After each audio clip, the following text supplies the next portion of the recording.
Welcome to Talk Cafe episode number 3 season 2.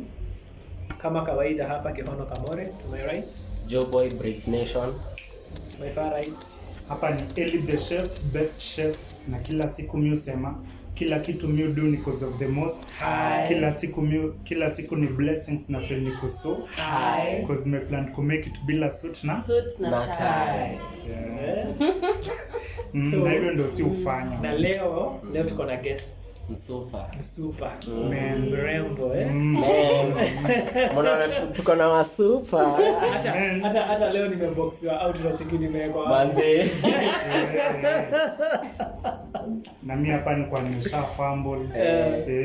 Nika misquote kila kitu. But on track tumefika tu rada. But sisi lazima tu recover. So guest wetu leo anaitwa Joy. Nitamwacha aji introduce. So wewe ni nani?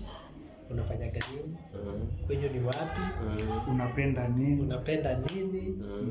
Unapenda nani? Yes. Wewe ni mrefu ama mfupi? Kweli.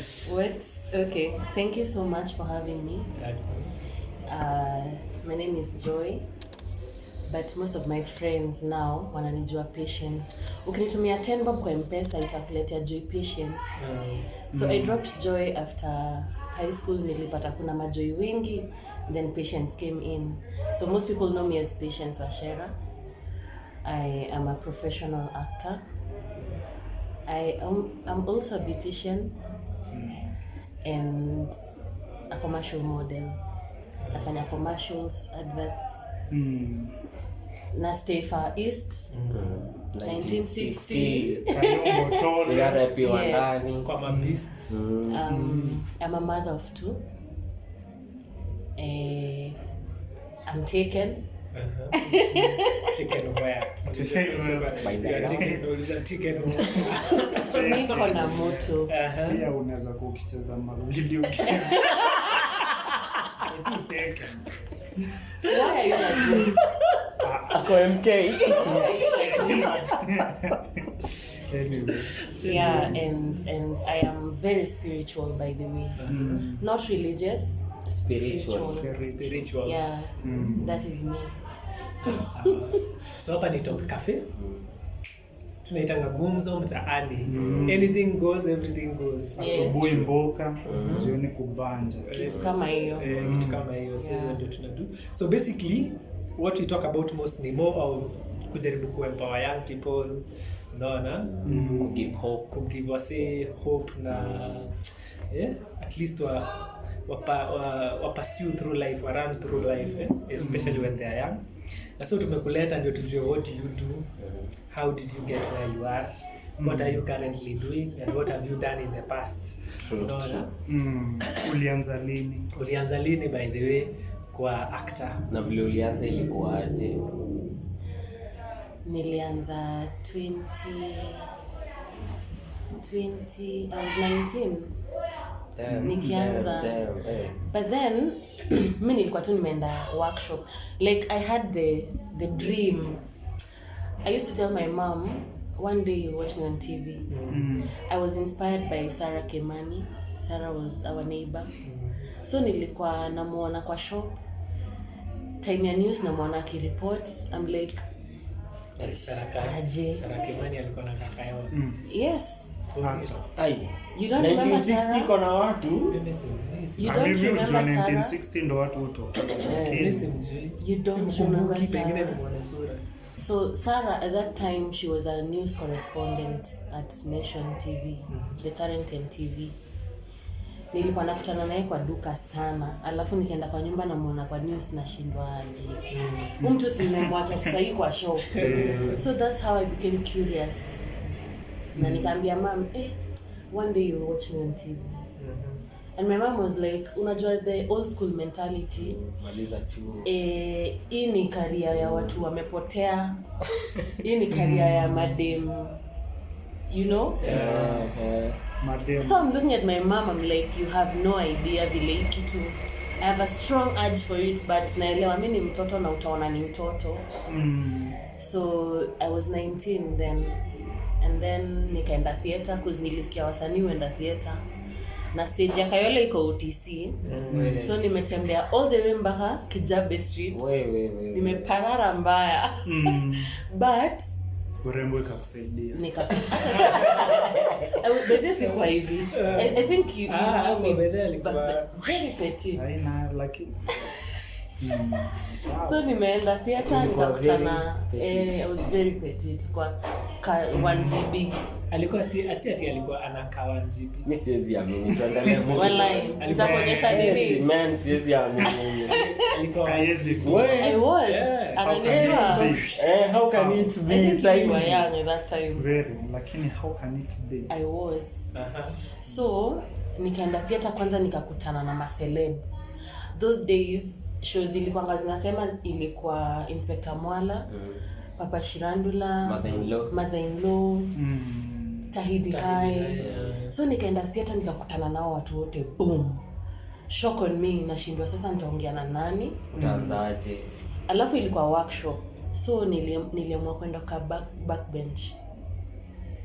Sasa ni kusoma tu rada ya watu.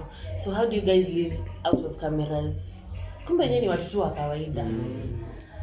So ni watu bora kiasi. Ile okay, kuna wale walikuwa wanaona wamefika. So unaona hapo siwezi kanyanga hiyo line. But kuna tu wale tu naturally pia mna vibe tu pia wako na hiyo background ya ugeto. Unaona? So I met so many of those artists. Kidogo group ikaformiwa. Kama uko kwa hii mkutano weka namba hapa. Nikaeka namba nikaingia WhatsApp group. So that's how I maneuvered. So umetuambia the way to make it ni show up. Yes, you have to show up. Like you have to believe in yourself. But my first project was not acting, it was a commercial. It was Ketepa Maisha Water. I was the face of Maisha Water at 19. Damn, 19. When you was already. Yes, I was.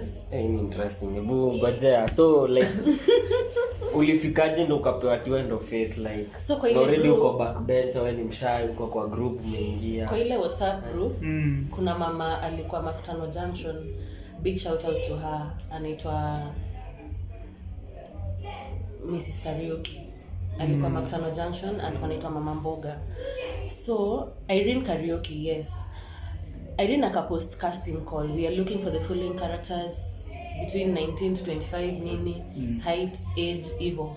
Nikasema why don't I give this a try? Acha nijaribu. Audition iko wapi? Lavington. Demo wa Kayole. OTC. Nitembe mpaka audition. Wewe. Nipande gari za lavi na seti zitaniweka hapo. Ni utrack. Ufike lavi tena uanze kutafuta your way there. So venye nilifika hapo nikapata madiva. Yaani hadi unaona hapa no chance. Mademu wamevaa Peruvian hair. Brazilian hair. Alafu mimi niko na braids zangu tu simple. T-shirt yangu ya Omo. For real. Something like that. Sasa umetoka mtaani kwa utangara how much? No uko 19 at that time. Uko pale sasa uko na madiva you're like hapa nitatoboa kweli. Lakini juu nimefika I'll give it a shot. So walikuwa wamevaa ma high heels. Mimi nilikuwa nimevaa hizi sandals zinauzangwa punch. Na unajua hapa but uzuri nilikuwa na sandals tu ingine tu common. Nikasema si mimi nimefika siwezi rudi hivyo. So venye ilifika turn yangu kwa audition Irene akaniambia how are you? How old are you? Introduce yourself. What are your hobbies? Mbona tukupe wewe hii role tusipe mtu mwingine? Nikamwambia aki mama ukijua mali nimetoka nirumie tu. Ndio sasa nikapewa hiyo scene. Nikaambiwa so now see you frequent using mats. Assume umepanda mat. Unafaa ushukie kona mbaya ikakupitisha ikakupeleka Kayole 1. We want that reaction. Na ni kitu ume-experience. Hapo hata kama umekuwa. Wewe dereva dako. No, unanipeleka wapi? Hebu shukisha. Wow. Director akasema usituchape. Na ukajua. Thank you so much for coming. We'll get back to you. Nikashindwa mbona wamenidismiss haraka hivyo. Kwani sikuifanya poa. Nikatoka tena sasa nilikuwa na so 2. Usisahau nishalipa fare ya kwenda sasa ya kurudi. I had like 80 bob. From Lamington to Tao kurudi ilikuwa mbao. Alafu sasa from Tao to Kayole ilikuwa I think 40-50. So nilifika. Na bado ungefika hata kama ungekuwa na hiyo. Bado tu ningefika kwa Mogoro alikuwa Tao. Hata kama Mogoro hayuko Tao bado ungefika. Definitely. Yeah, hapo angekuwa stranded. Angeenda tu hapo pinpoint aongeleshe boy au mwambie nani. By the way, walikuwa wananijua. Ndio enyewe sina. So kurudi I felt discouraged because wale mademo waliniangalia vibaya sana. Wewe uone hii ni class nyingine, hii si class yako. So I came back, I was like, well, at least I tried. No, uli commit. Buddha. Saa 3 usiku. Message. Congratulations, you have been shortlisted for the Maisha Water advert. Nilikuwa naona kama sioni vizuri. Nikangoja Mogoro akamu. Nikamwambia mama hebu nisomee message. Niliruka. Ulikuwa umefurahi mbaya sana. I was super excited. Alafu I have never been to a professional set. And the director was actually Indian. Wow. I get there, new faces, when you're starring, so wanakupea ka baby girl treatment. Na ujazoea. So I'm like, what's going on? Princess. Makeup, wardrobe, pima hizo viatu, nini. Nikasema, kama ni hivi, nitaendelea tu kupambana. Yes, so tukashoot. Actually, the director was very, very impressed. Because one thing I came to realize much later, our mas celeb wakipatiangwa hizi jobs, wao usumbua. Najua mimi ni star. Naona hiyo humility. Niko sherehe, najua kesho nafaa kuwa set 6. Mtu anaenda kwa nyumba 3. Ni wote mfike 6 mumgoje yeye. You get. So you realize our directors sometimes wanakuwa overwhelmed. Wanakuwa frustrated. Wanasema I would rather work with her who is hungry for this hata nisumbua than ule mwenye akona experience anaona akona options. So we did Maisha Water, we started shooting at 6 a.m. we were done by 6 p.m. Alafu kulikuwa na a certain mentality. Kuna tu venye watu walikuwa wanabeba madem kwa hii area. Kwa hiyo sector sasa. No, as in huko tu mtaani. Wasi tu umegrow nao. Wanaona ligi imechange. Hapana bado hata Maisha Water bado haijaran. So yes, you have goals, but they believe your dreams cannot be so big. Okay. Kama ni by anything, wewe ni kuolewa na utoke ghetto na uende. There's nothing good that can come out of you. So because me I was hyper, naturally I've been hyper. Alikuwa na hata size nilikuwa tu mbaya. You know. So I was naturally hyper, so watu walikuwa wananiangalia msichana anafanya kirere sana. Udem akosi kuongea ama unaona tu mtu ada history zako. So ile siku Maisha Water ili air, story ili change, treatment ili change. Kila mtu anakuangalia different sana. Watu wako wananiongelesha, walianza kuniongelesha kila mahali huko. I'm talking about hapa hii. Unajua sasa huko hawakujui. But sasa hapa juu wanajua mali umetoka, umesomea chalo. You know, nikawa wanajua tu wanaweza kutrace venye. Yes. So it was such a big deal. Yani watu walikuwa tu, how did you get there? Unashinda sasa utaanzia wapi? So Maisha Water ndio ilinipea hiyo kuboost. Ilinipatia hiyo go ahead, yani aje you can actually do this. Like hiyo ndio ilikuwa platform ilipush wenyewe. Hii ni kitu ndio naweza nikafika. Especially because ulipata hiyo role ya au kwa sijui extras sijui ndio. Nilikuwa starring. Actor wewe ulikuwa starring. Yes. By the way watu walikuwa wanakuja kupiga selfie na mimi like ikitoka nitapost. So like ulikuwa So na hiyo ikakupatia motisha. Unaona like ulienda na t-shirt ya Omo. Mazi. Alafu sijui hiyo siku ukienda set ulienda umevaa nini? Walikudress. Yes. But unacheki wakakudress. Designer. Ati? Yes. Sini advert lazima hiyo itoke fit. Yeah. Kenya ufanyanga vitu kama hizo. Wale na kwa nimetubeba chini mbele yangu. Yule ndio kwa ukikuja set kuja na kuja tuna kuja na ina hii lunch yako. Ukiwa starting they dance to your tune. Hivi watu inanifinya. Wanakulizanga unavaa kiatu namba unaletewa. Nguo size unaletewa. Nywele. Alafu kuna options. So wadosi ndio wanaamua vile wanataka model wao akae. Damn. So wale perspective yangu imechange industry yote. So unaona akiwa 19 like amemaliza tu high school, amechapa maisha maji. Amegonga. Na cheki how it was. And then I was not a performer by the way. Those days I used to feel shame on me, but now I can confidently say it. Juu sahi masomo si kila kitu. I was not a performer. Mimi nilikuwa nakuja number 31 out of 32. Nikikuwa number 30 hiyo siku napigiwa makofi. Improve. Wow. Unapewa best improve. So literally niligrow na mentality I cannot be anybody. Yani siwezi kwa mtu wa maana. Juu pia walimu walikuwa wanaambia wazazi hapa Mungu tu tuition labda. You know. Wamebarikiwa na rangi. Hata sikuwa hivi. I was Mbona siamini? Nitakuonyesha picha. Acha mimi siamini. Nitakuonyesha picha hata.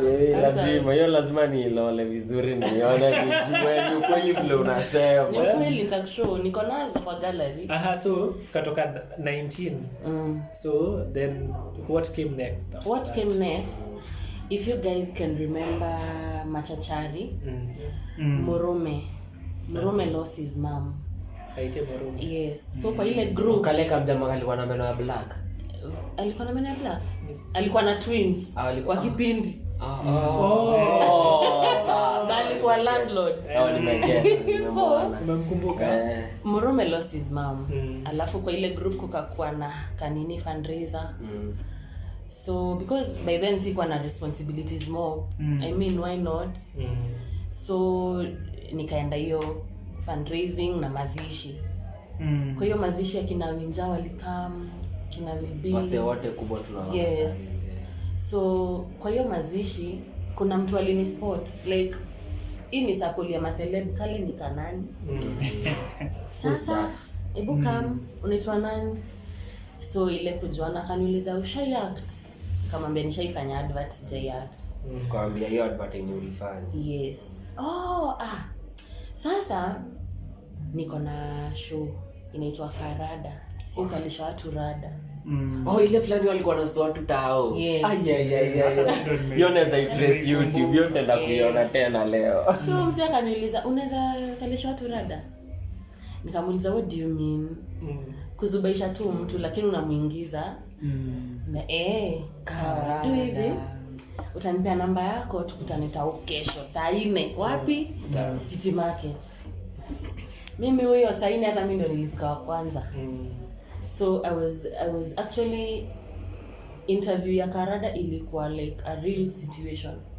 Haikuwa venye ati ilikuwa tu ni aje ukifanya poa ina air. Ukifanya vibaya we get someone else for that role. So nikaambiwa ni prank mtu anisaidia na 3 million. Mtu tu random tu ningetoa. Nakwambia nilitoa. Alafu in the process mse akani like. Ulitoa 3 million. As in nilimuingiza box. Akupe 3 million. Ya ukweli. Basi eti atanipea like na convince anipea alafu eventually like I can actually give you the money. Wacha. Nilimsuka na ili air. Ndio umefika City Market tena mtu anataka kukupea 3 million. Wewe nani prank? Mimi nilikuwa najua mali wasi wa crew wako. So I was looking at them umse akiongea na prank na waangalia naona wana nice. Sasa wanaongeza kuni. Hawajui wanakuentice so walikuwa wanaona na huyu mdema anaweza suka watu, anaweza ingiza hata mwanaume box. Mbaya sana. So that's how I got Karada. That's how I landed the role on Karada. Victor Naman sahi na mwana pale na Nyaboka. Victor was my first director. Yes, so big shout out to them. Kama si wao singekuwa hapa. Barak Malika, shukran sana for believing in me. So niulize kwa set sasa vile mlikuwa mnafanya Karada ama hiyo maisha maji. Haukuwa ngana camera fighters in legs zenye ulikuwa unaangalia camera unaona aka kitu kadogo ndo naongelelea, yani did you feel any I was still naive. Alafu at that time the goal was different. The goal was to be famous. So it was all it is now or never. I had to give it my best. Need to flow to sasa kuna kitu umesema important. Umesema back then the goal was different. To be famous. Now what is the goal now? Right now. To impact lives. Because let me tell you one thing I came to learn. Ukiona God hakupei kitu, he's protecting you. So it reached a point I was like, mbona najuana na watu wote and I'm not becoming famous. But then mtu mwenye ako famous ukisikiza story yake yeye ana hate venye ako famous. Like huwezi panda mat, huwezi convince mtu hauna do.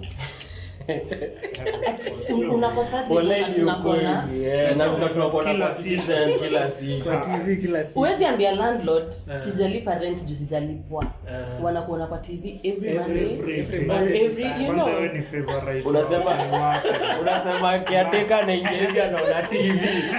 Jamaa. Kuleni haraka tuna patience kwa TV.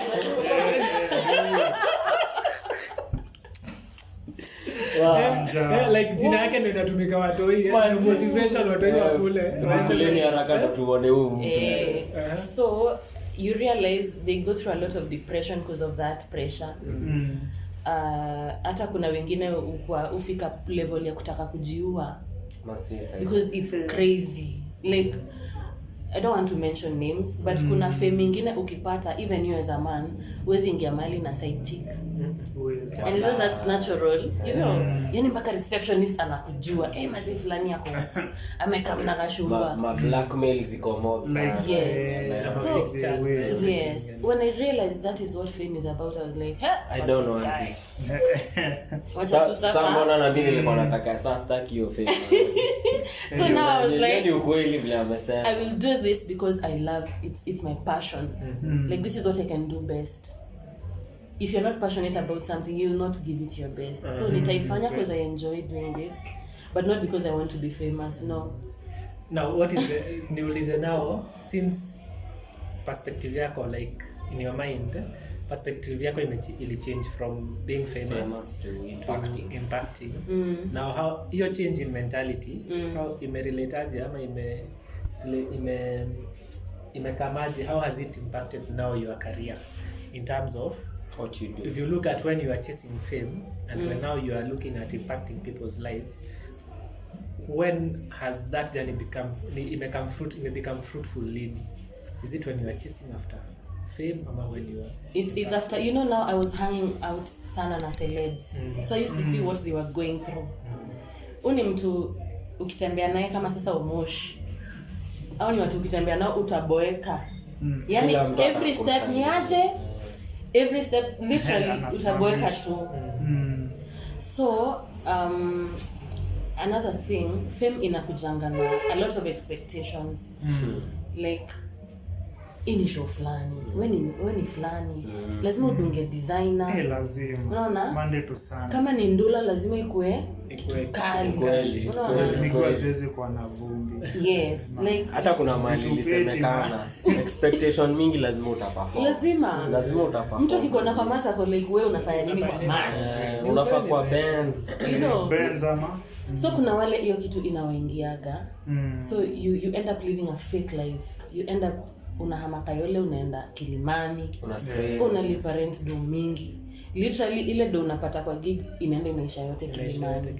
unaona, because you have to yes, and that's why I really respect Mlamwa anasemanga kitu moja.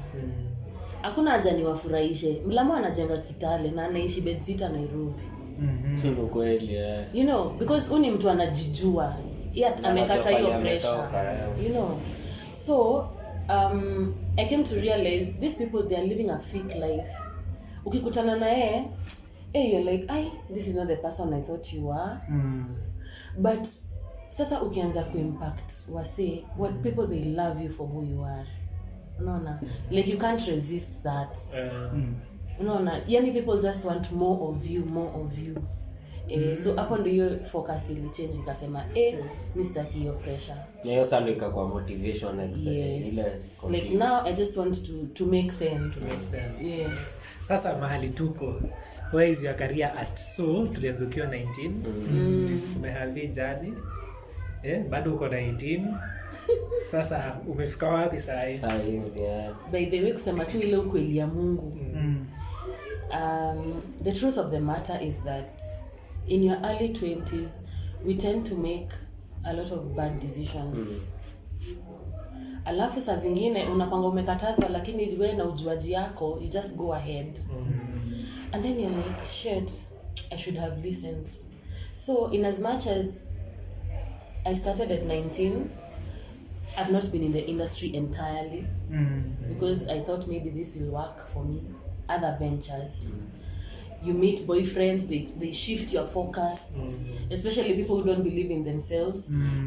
Alafu upate dem mwenye anajitambua, unajua that's a threat. So somehow you have to go down because we are, as Africans, kuna ile mentality you have to submit. The man has to be the head. So your dreams have to shatter. So not forfeit. Yes, I had forfeited my goals because of a few people I met. And later nikakuja realize it's not working because sasa miaka zinaenda, there's nothing to show. I've decided to be your friend or your girlfriend, and hata hii chance nimeipea, it's not, haina fruits, haikufaidi. Unaona, so that's when I decided to come back. But now in between nikapata watoi. I'm a mother of twins. In between nikapata watoi. So with twins there is the pregnancy bit of total bed rest. Watoi wa come, you have to breastfeed. So by the time unatoka sasa they are strong enough kuacha. That's like 2 years. Of course sasa mwili ni ingine, sio ile that small body petite. You know. So Gerald Langire, asante sana pia wewe. Gerald alikuwa ananijua those days, alafu tukapoteleana. So when I came back ilikuwa mazishi ya Olwenya. Do you know Gerald alikuwa hanijui? Alikuwa shakusahau. Namwambia mimi ni patient, anasema no. You cannot be patient. Vile wewe unakataa. Umeiba identity. Kwani what happened? Yani Gerald had to look for me even. Sasa tukae tu venye tumekaa, ajue what happened, ulienda wapi, mbona umechange hivyo. You know. So nika confess tu vile na confess hizi, I made a lot of bad decisions, I made a lot of mistakes, and to be honest, Gerald amenipatia platforms mob sana. Hata juzi nimefanya job na Asia juu ya Gerald. Thank you so much. So those are opportunities you Gerald, take for granted. Ni connect. Gerald aliniambia tu juu ya twins, kuja ukule hii pesa. Uende wabaie maziwa. So I don't take that for granted. Yeah, just be you. Like, okay, mimi swali yangu ni out of all the mistakes uli come to zilikupata, do you regret them? Ama will you change anything? Of course I changed a lot of things. Okay, will you change anything as in from the past? Can you ulipitia? Will you change anything ama unaweza sema let me flow na vile? I don't regret because as I said I was naive. Nilipata opportunities mob. Kama ningepata sahi na brain niko nayo singekuwa hapa. Like I am someone who used to sit with presidential candidates.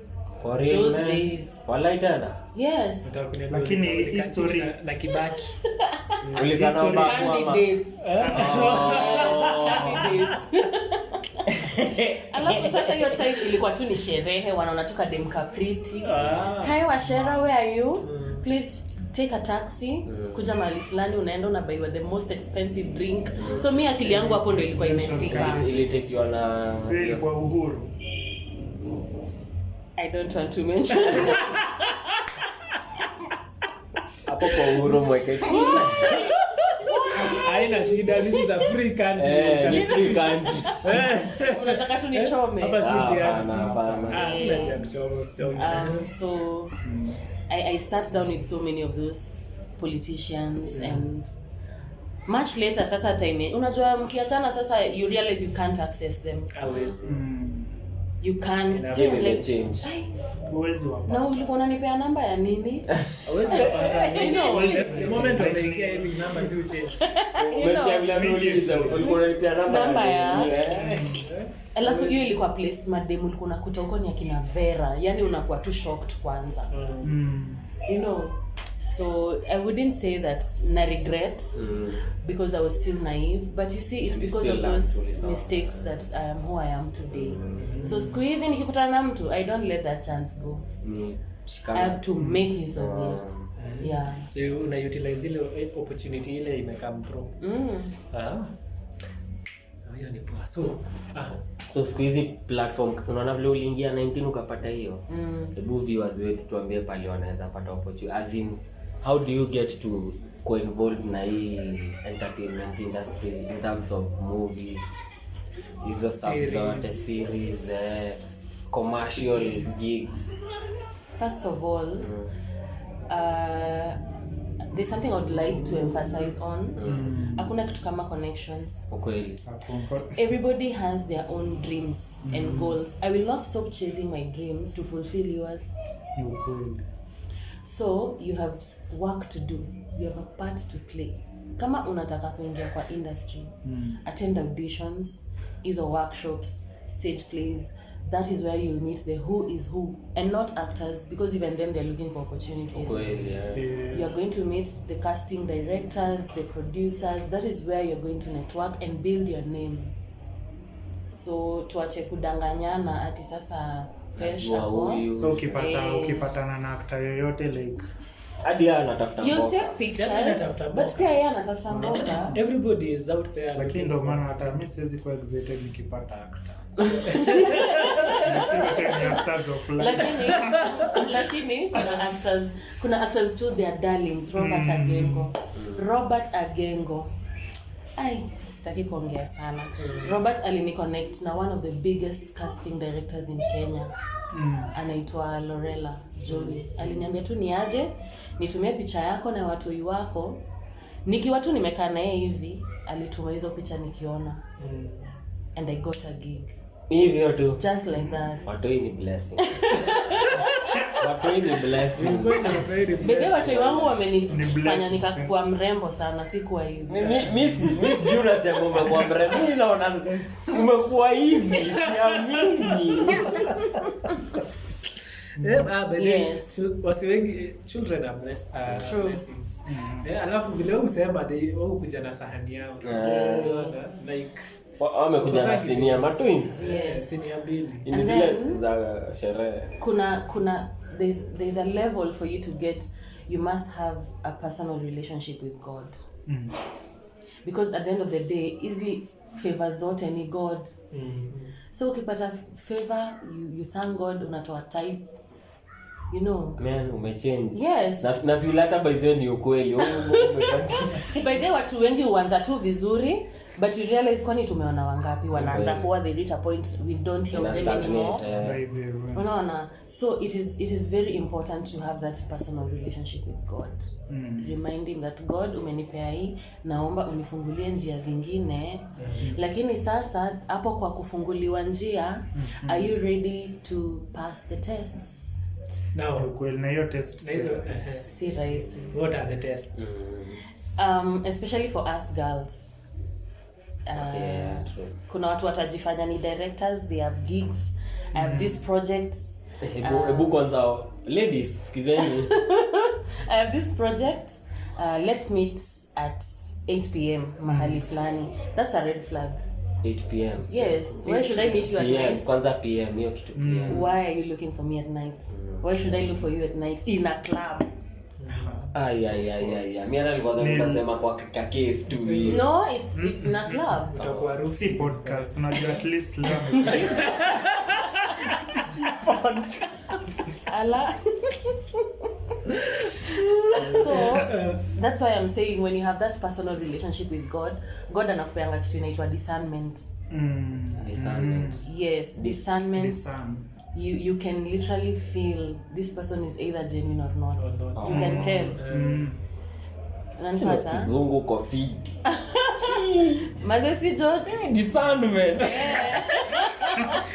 Ujue nimeload mara ngapi hata Discernment. As I said in the beginning, I'm very spiritual. True. Now you're getting it. Nimeanza kuget befit. So ukiwa na hiyo discernment, you can tell this one. So unapata Hapa hakuna job.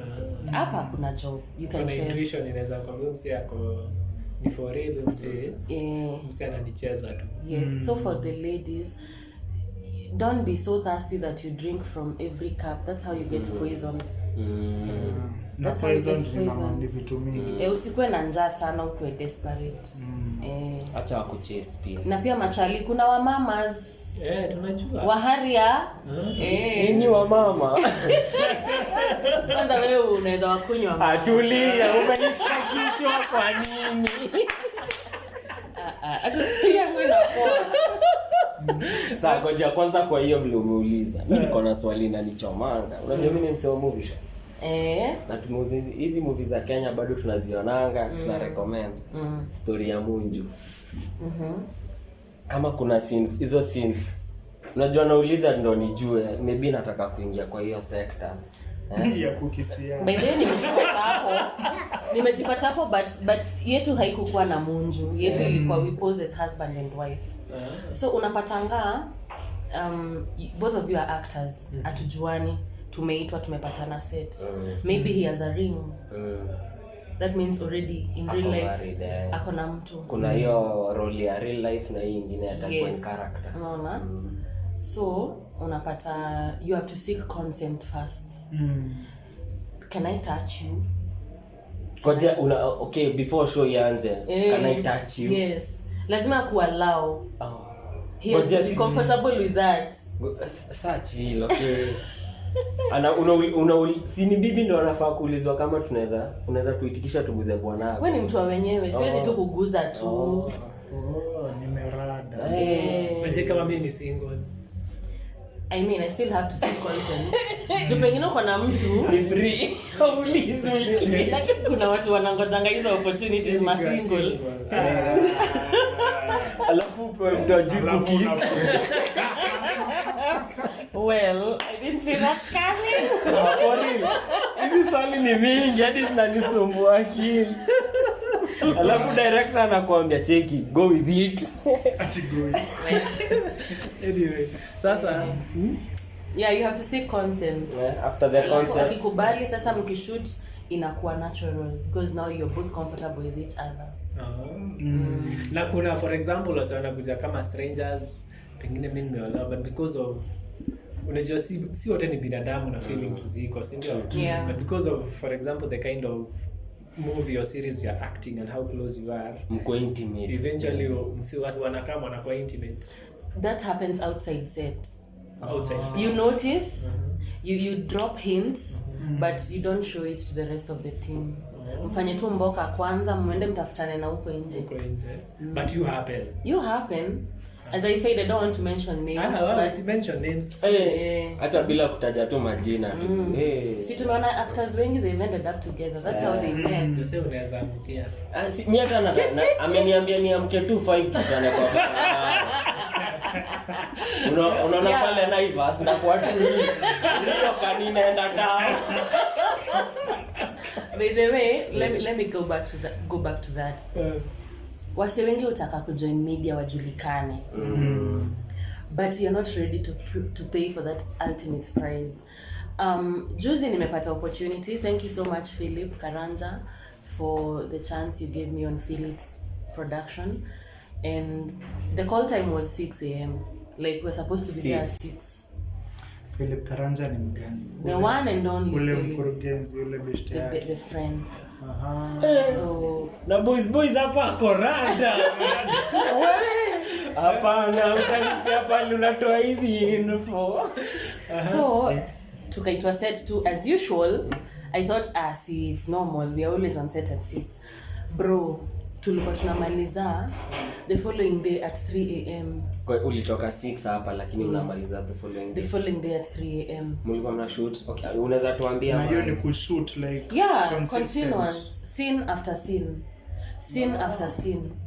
Lakini wako genje wanapiga mboka hadi mimi wananimotivate. Mpaka nikasema I think now I understand why we have people who are more successful than the others. Hadi ukiangalia sasa wanaka fit, wanaka very glamorous. Those are the prices you have to pay. The sleepless nights, the early mornings, the discipline, because production umepewa job na kampuni kama Showmax ama Netflix, that means you have a deadline. Ikipitisha kuna budget imepewa deadline na standard. So kwa hiyo set for example now from 6 am to 3 pm or 6 am to 3 am. Yeah, that is almost 24 hours. Yes. In between kuna breaks nini? Yeah. Lunch breaks. Mnachapa makofi ama ni nini ndio? Hizo ni hours mingi. Hizo hours ni more like 6 to 6, that's 12, then 6 to inalingana na production. Inalingana na mimi nimekuwa kwa set yenye hakuna nyama, ni cereals. Kwani ilikuwa vegetarian? I don't know, but I found that mean. Simulator to Ellie the chef hapa. Manze. So na hold the contract.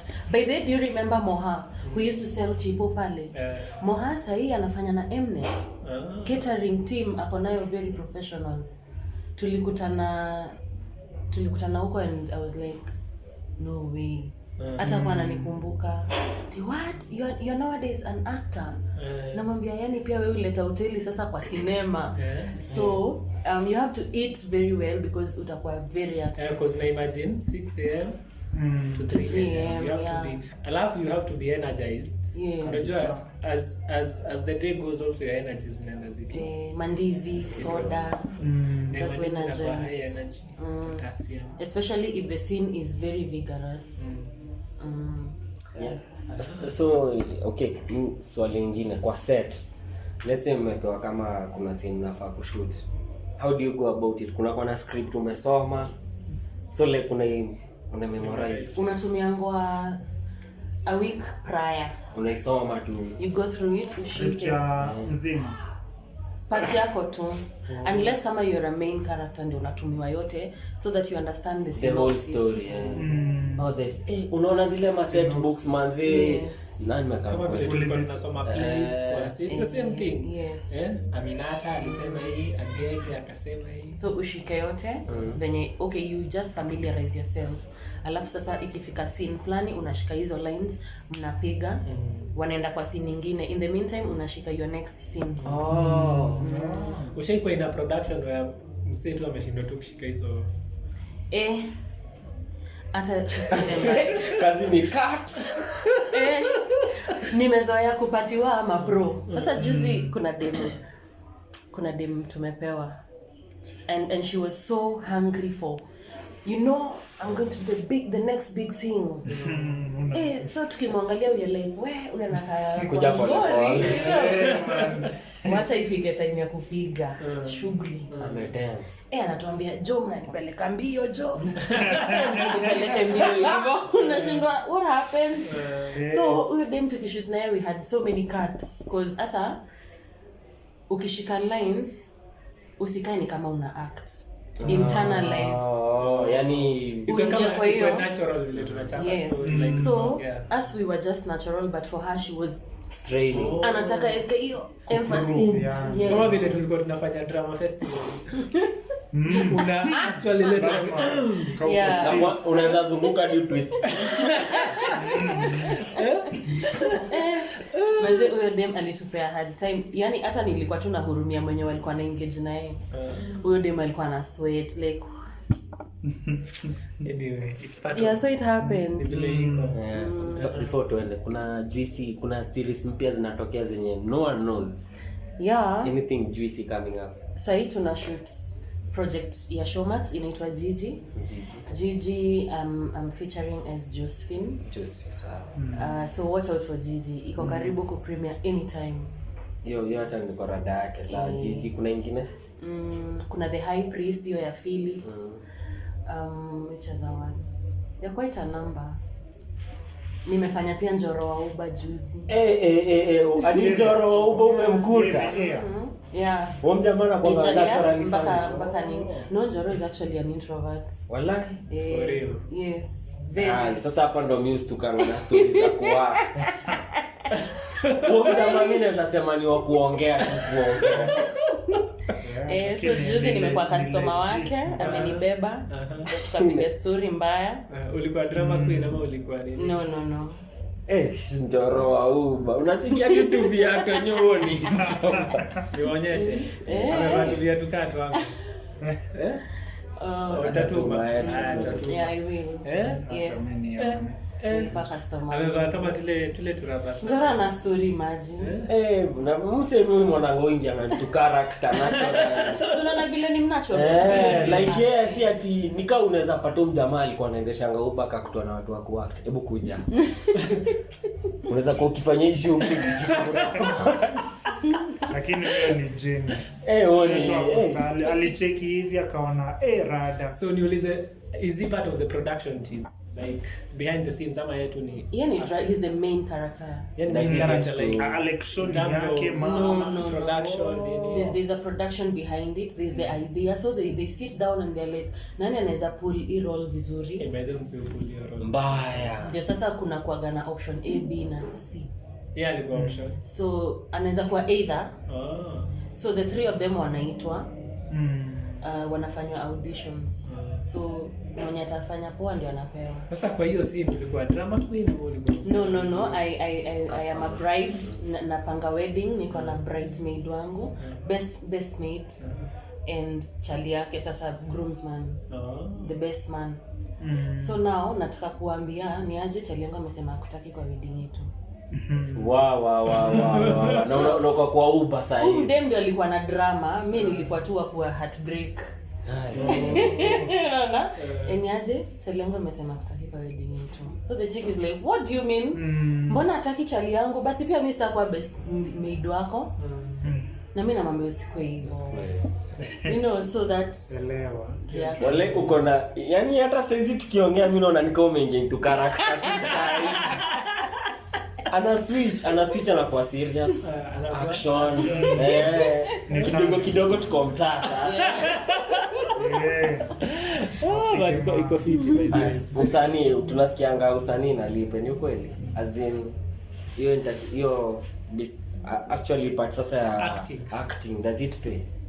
As I said, it depends on what you are in, the role you get. Because if I am the face of Maisha Water, that means, for example, I'll use Maisha Water. This is Ketepa. Ketepa ni kampuni kubwa. Unaona? So nikiwa the face lazima watanilipa poa. Na me I'll give it my best. So usanii inalipa but inataka discipline. Unaona hiyo pressure ya wewe ni celeb unafanya nini kwa mati, usikubali kuingia. Like just continue being you, step by step you'll get there. Wasanii wengi ufall juu unapata hiyo doi na ku-excite, unaenda una rent nyumba expensive, within no time hiyo doi inaisha. So unaanza kusema hata usanii hailipi. Pia kuna mwingine juzi ametokea akisema nowadays the actors on Showmax they are not professional, and during her time she was earning 180,000 a month. Those days 2003. Akukwa na taxes your time. So for someone who was earning 180, saa hii unasemaje acting has nothing to show? It has something to show. Hata ukiangalia a lot of the guys wale wako on top.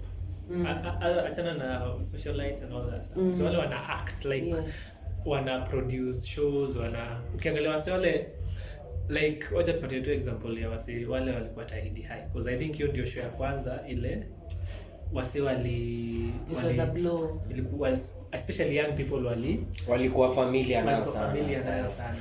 Kangelea sana kama wase wale walikuwa tahidi high.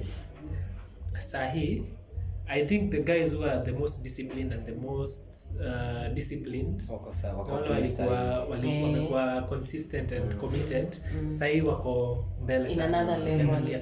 If you see how much they are making currently through all the unapata wako na deals with Netflix, wako YouTube. Those people don't sleep. Wacha wanakuwa always on the comfort zone. Sahau. Sahau. So ni kuna gharama vile umesema. You have to pay. Hakuna kitu simple. Ni kama sasa hivi ingefika 6 useme acha siku yangu imeisha, acha niende. Anaweza kuwa anatoka kwa show moja naenda ingine, ako kwingine. Yes. Like I experienced that with issue tunafanya na Aziad na Sheiks. Sheiks ako na show kwa TV na radio, Aziad ako na show kwa TV na radio. So unapata kama scene yetu itafika time yake ya kwenda on screen, we call it a day. So the production compensates you. Unaona Julie come wanakulipa tu ya hiyo siku. Kweli sasa. Until the next time sasa watakuwa hivi. Because pia wako na vitu mingi wanafanya. So basically amesema by the discipline, commitment, consistency, humility. Vitu zile si uongelelea hapa tu by the hizo tu ndio vitu tu si usema. So kama unataka kuwa good at your craft ama great at your craft, then hizo ndio mimi nazitanga. Hata the last episode ilikuwa episode 24. Episode 24 of the first season later, the holy grail of success. The holy grail of success. Self-discipline, consistency and learning. Na your learning and relearning, like. And then there's something else. For you to move from one level to the other, izo mitihani sasa. It is so unfortunate that the people who discourage us the most are those who are closest to us. Kama mimi nilikuanga tu black sheep. Nilikuwa ule mtu hata tukienda get togethers, watu wengine wanaambiwa usicheze na fulani. Yes. Alafu sisi ni wageto, chunga simu, go and lock the cars. So I used to feel like kwa nini watu wanipendi? Wana behave aje? Kwa nini niliwafanyia nini, unaona? So kuna watu they will not believe in you, but until you get there now you start making sense. Because even my own mom was discouraging me. Sasa siku moja akaibiwa tao. Hiyo ndio siku alijua umuhimu ya hii kazi yangu. Ati unaweza ni connect kwa TV tutangaze nimepoteza. Kai tunachekelea mama kweli si. Nimepoteza. Mtu mwenye ataona apige simu yangu tafadhali. So nikasema so now you acknowledge my career. So just believe in yourself, continue to do you, jijue. Be careful of the energies surrounding you because there's a lot of negative energy.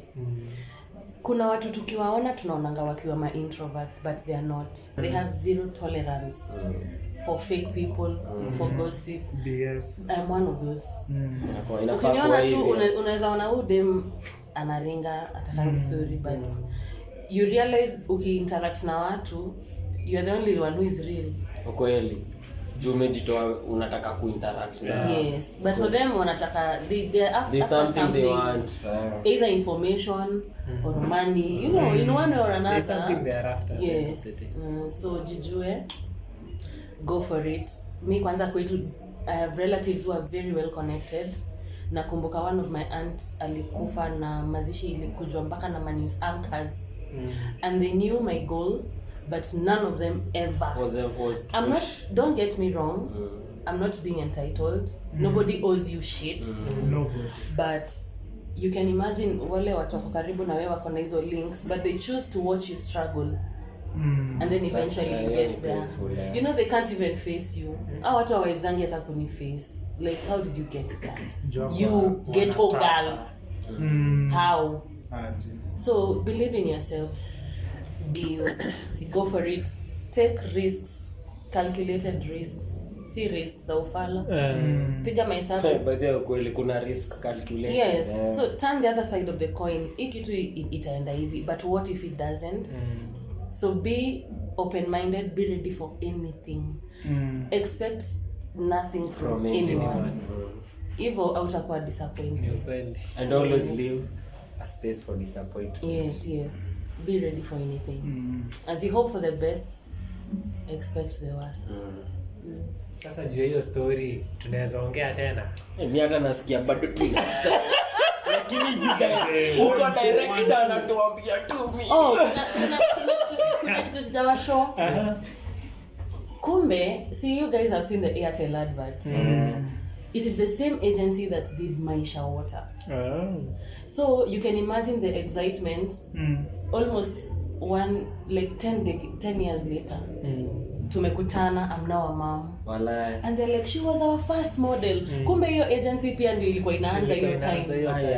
So it was a very... So chill ilikuanga unaanza na wao wanaanza. So like it fits hata ina fit kwanza vizuri. So they were like, if we knew you were coming, we would have given you a much bigger role. So it was so sweet. Kupatana. Hiyo ni coincidence naweza taka kukuwa na. They were so excited yani. Sasa hiyo story we come to the end of our episode and our talk. Lakini kitu tu important ukumbuke. Holy Grail.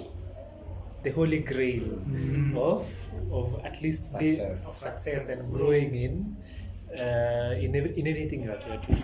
Tunaambiwa tu tena bado tunasema. Vile tu tunasema hapa ndio tunaambiwa, unajua. Hakuna kitu kingine. Actually hapa leo tumewaletea tu msupa. Na ameconfirm kila kitu. And that part of humility. Humility is being ready to learn. Usikue mjuaji. Sawa unajua, but mbona you are not there and that other person is there?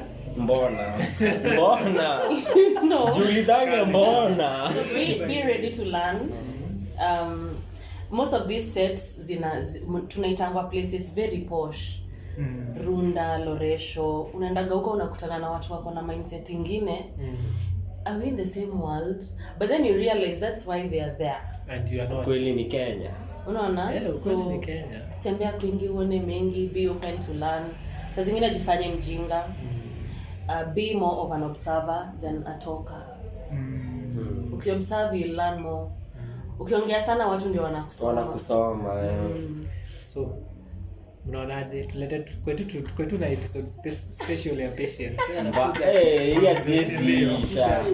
Na come but even ndio tutakuwa tunaendelea, so tutakuwa tunawaletea guests at least wasi people who are within our setup na wale wako relevant na wana hustle wako in that grind. So kama uko na Showmax, look out for her. Mazeni so 3 only. Subscription per month. Manze 300. Na through that mtakuwa mna support local talent. Kama hii. Na hii. Na hii hapa hivi. Na atakuwa anaamka 4 am. Na kwa bebe hizo vitu zote. Rule namba yangu moja na kwa sisi shika pasi ya mde mtashika. Na ndadi job. Can I talk about my channel also? Yes. Yeah. I have a channel on YouTube inaitwa The Global Insights. Initially, because it's also very young, nikianza Global Insights, I just felt like gava inatu oppress sana. We are the future leaders. So manze unafaumi. Unafikasiwa. I think wamepata role hapo. So nikafungua Global Insights, nikakuwa naongelea hizo stories za current affairs, but later I went into other topics because I also noticed kuna stories nikifanya zinapata more viewership. So kindly subscribe to the Global Insights. I really appreciate Global Insights. Like, share, subscribe. Comment hata emoji. Tunasemanga kwa hizi type emoji. Usifanye vitu mingi. Very true. Tuma karoho. Unaona hii episode tunataka kuimaliza lakini haimalizi. Kwanza tuseme ilipotea. Usiani director na mwana hapo nyuma hata kwa. tujaanza Ilipotea jo. na mavijana So anyway, Wacha uhuni. this has been it has been a nice show. I think tutakuwa tunaleta guests more and more. So mtakuwa mnalu mkitaka Joy tena mnatuambia. okay, si tunamuitanga Joy because tumegrow to hii area. Wazee ukiambia Philip Joy atakuuliza huyo ni nani? Sio tunamuitanga, lakini huko nje mnamjua Patience Wacera. By the way, shosho yetu alikuwa anaitwa nani? Wacera. By the way. So Back to the roots. as usual, this was Talk Cafe. See you next If time. you have enjoyed the talk, like, Share, subscribe, comment, view. Na tunashukuru sana. By the way, Na tunapanga kumake it bila suit na tie. So thank you. Have a nice time. Thank you.